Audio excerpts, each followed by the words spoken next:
Someone once said that words create thoughts, thoughts create actions, and actions create consequences.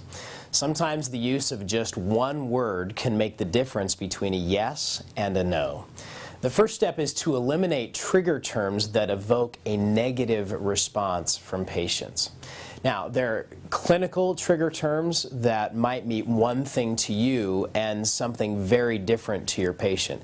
Let's start with some everyday basics. For example, probe or probing. Now, no one likes to be probed, so don't talk about the probe or probing. Instead, talk about the ruler and measuring.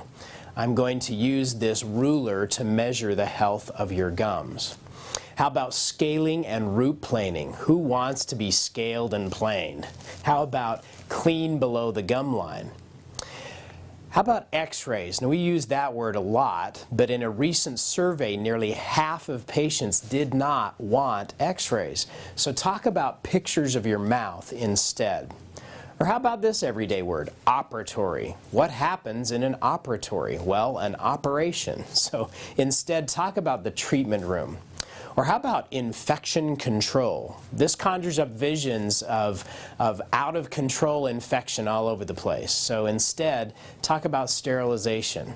Or how about a root canal? No one likes a root canal, but few realize what it really is. So just talk about gently removing the infection from inside the tooth and replacing it with tooth-like material.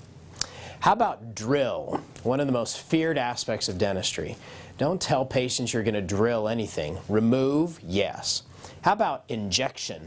The first image that pops into people's minds is a needle. Talk about putting that area to sleep or numbing it.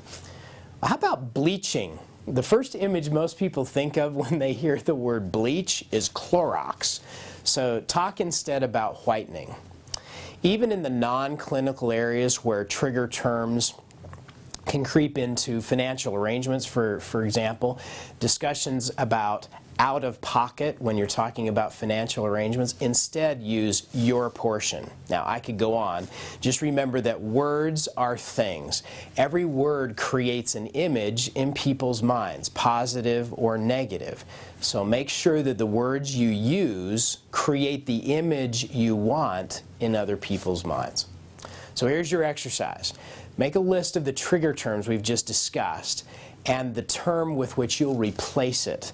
Review the list often to make sure you're using terms that create the image you want in your patient's mind. Now, go master the skill.